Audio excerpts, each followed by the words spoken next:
A very good evening to you and welcome to The Bottom Line, a wrap of the business news of the day. I'm Frances Hurd. The coronavirus is not just hurting people, of course, but economies too, which brings us to the number of the day. South Africa, of course, already in a recession, and economists are expecting more contractions. Now this massive number is what Efficient Group Chief Economist Dawie Roodt says could be the impact in the second quarter of this year, a decline of 6% or more. This as many industries, including tourism and aviation, are very hard hit by the impact of the disease, travel bans and calls for social distancing. Well, to discuss, Dawie Roodt joins us on the line now. Dawie, thank you. We already had problems. To what extent has Corona changed your predictions for the year? We saw that minus 6% for the second quarter. Yes. Good evening to you. Yes, well, of course, like all economists, I've got an estimate, my estimate on economic growth over the next couple of quarters. And we do know that the South African economy was going through a very, very difficult patch already. We saw that the third and the fourth quarter of last year contracted. So from technically, or so-called technically, the South African economy is in a recession.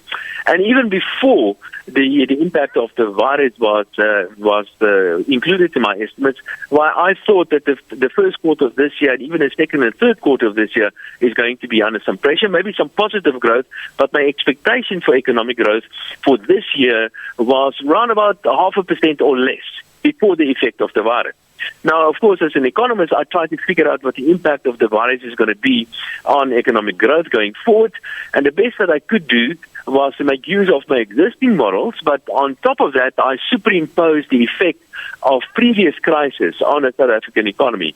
And after I've done that, my results were roughly as follows, in that is that the first quarter of this year, we should see economic growth of quite low. In fact, I think an economic contraction, but the first quarter will probably mostly not be affected by that much by the effect of the virus. But the second quarter, that's the quarter that I'm very concerned about, because by then all sort of measures would really start kicking in, and the economy, the contraction in the economy can be quite severe.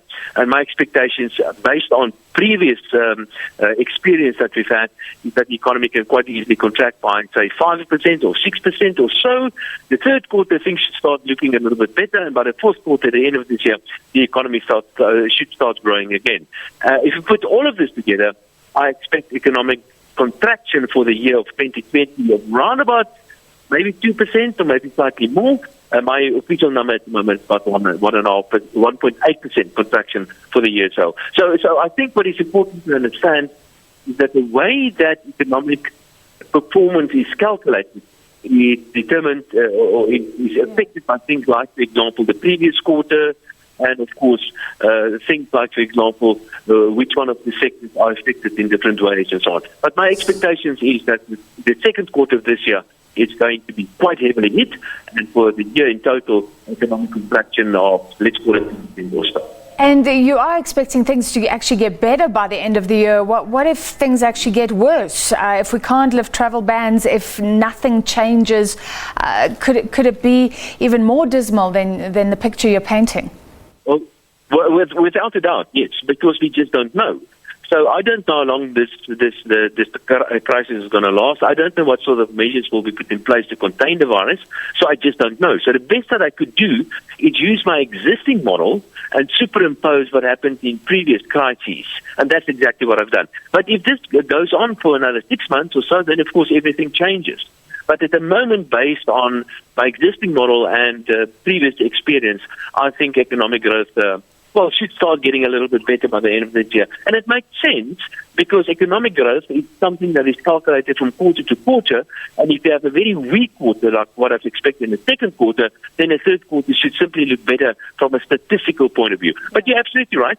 Things could actually deteriorate in the third quarter as well. We just don't know at the moment. But for now, based on my expectations, economic growth should start looking a little bit better by the end of this year. Are there any sectors in our economy that could do better? I mean, look at the stockpiling in the shops. What's going to happen to retail, for example? Yeah, in the short term, some sectors are probably going to get a bit of a boost. Some of these sectors are things like, for example, the retailers, but that's short-lived. I don't think the retailers will keep on doing well.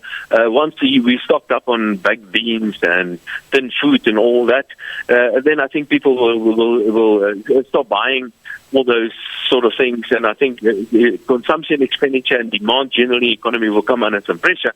But some sectors, like for example, the food delivery sector is something that's probably going to do quite well.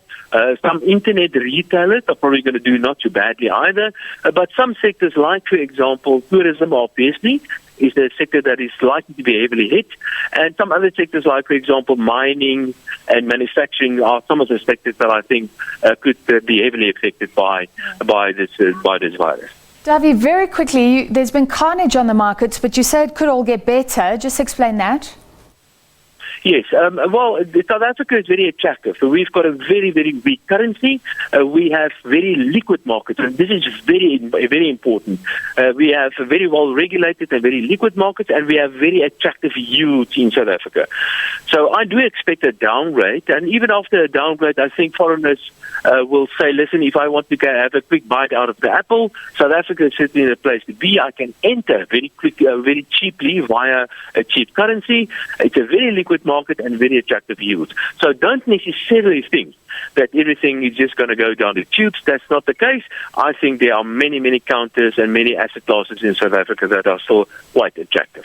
All right, thank you very much. Let's end on a positive note there. Efficient Group Chief Economist Dawie Roodt.